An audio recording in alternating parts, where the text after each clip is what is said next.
இதற்கு வில்லிவாக்கம் சார் பதிவாளர் அலுவலகத்தை அணுகியுள்ளனர். வில்லிவாக்கம் சார் பதிவாளராக உள்ள பிரகாஷ் மாவட்ட பதிவாளர் மகேஷ்குமாருக்கு அறிக்கை கொடுத்திருக்கிறார். அவர்தான் மதிப்பெண் நிர்ணயம் செய்யக்கூடிய அதிகாரம் படைத்தவர். இந்த நிலையில்தான் வில்லிவாக்கத்தைச் சேர்ந்த சில புரோக்கர்கள் இந்த விவகாரத்தில் தலையிட்டு டாடா நிறுவனத்திடம் பேரம் பேசியதாக கூறப்படுகிறது. ஆனால் பதிவுத்துறையில் பணியாற்றும் கீழ்மட்ட அதிகாரிகள் சிலர் தலையிட்டு அரசுக்கு உண்மையாக வரி கட்ட வேண்டும் என்றால் பல நூறு கோடியை தாண்டும். இதனால் அரசுக்கு இழப்பு மட்டும் 90 கோடி ரூபாய்க்கு மேல் வரும். இதனால் இரட்டை இலக்கத்தில் லஞ்சம் வேண்டும். இதை உயரதிகாரிகளும் நாங்களும் கொடுக்க வேண்டும் என்று கேட்டதாக கூறப்படுகிறது. லஞ்சம் கொடுக்க விரும்பாத டாடா நிறுவனம் இதுகுறித்து தலைமைச் செயலகத்தில் பணியாற்றும் உயரதிகாரிகளின் கவனத்திற்கு கொண்டு சென்றனர். மேலும் அமலாக்கத்துறையின் காதுக்கும் கொண்டு சென்றுள்ளது டாடா நிறுவனம். அதை அறிந்து கொண்ட அமைச்சர் மூர்த்தி, நீர்வளத்துறை செயலாளர் மங்கத்ராம் சர்மா, பதிவுத்துறை தலைவர் ஆலிவர் பொன்ராஜ் ஆகியோர் விசாரணை மேற்கொண்டனர். இந்த விசாரணையை தொடர்ந்து வில்லிவாக்கம் சார் பதிவாளர் பிரகாஷை நெல்லை நிர்வாக பிரிவு மேனேஜராக அதிரடியாக மாற்றி உத்தரவிட்டனர். இதுகுறித்து மேலும் விசாரணை நடந்து வருகிறது.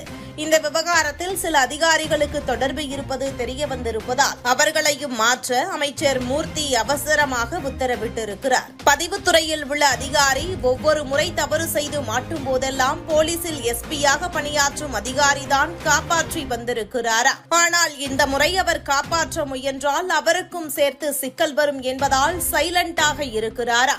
இந்த சம்பவம் பதிவுத்துறை வட்டாரத்தில் பெரும் பரபரப்பை ஏற்படுத்தியுள்ளது. மேலும் பதிவுத்துறையையும் அமலாக்கத்துறை நோட்டமிட்டு வருவதால் அமைச்சர் மூர்த்தியின் துறை கவனமாக செயல்படுகிறதா? இதுபோன்ற முக்கிய நிகழ்வுகள், அரசியல் தகவல்களை ஆழமாக மாறுபட்ட கோணத்திலும் அறிந்து கொள்ள மறக்காமல் உங்கள் TNS24 டிஜிட்டல் பக்கத்தை பின்பற்றிக் கொள்ளவும். உங்கள் ஒவ்வொரு ஆதரவும் இதுபோன்ற பல நிகழ்வுகளின் பின்னணியை அறிய உதவும். அண்ணாமலை சொன்னது நடந்தது. தேதி குறித்த டெல்லி சிக்கும் அமைச்சர் அதிர்ச்சியில் அறிவாலயம். திமுக ஆட்சிக்கு வந்த பிறகு தமிழகம் முழுவதும் பத்திரப்பதிவு துறையில் அரசு விதித்துள்ள கட்டணத்திற்கு கூடுதலாக மேலும் ஒரு தொகை கட்ட பொதுமக்கள் கட்டாயப்படுத்தப்படுகிறார்கள்.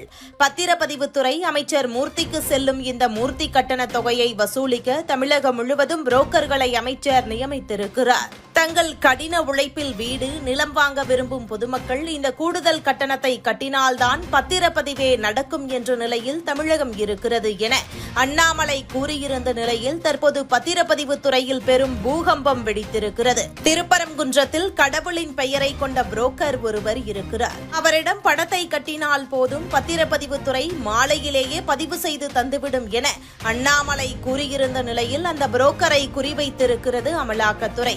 அமலாக்கத்துறையிடம் சிக்கியிருக்கும் செந்தில் பாலாஜியை காப்பாற்றவே தலைகீழாக நின்று போராடுகிறது திமுக.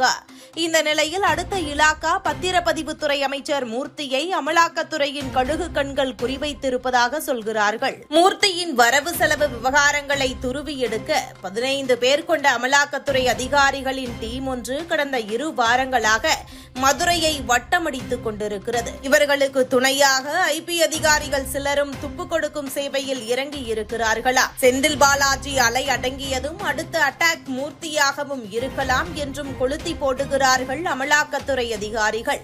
இந்த நிலையில் வரிகளை குறைத்து மதிப்பிட பல கோடி பேரம் பேசியதாக வில்லிவாக்கம் சார் பதிவாளர் அதிரடியாக பணியிட மாற்றம் செய்யப்பட்டிருக்கிறார்.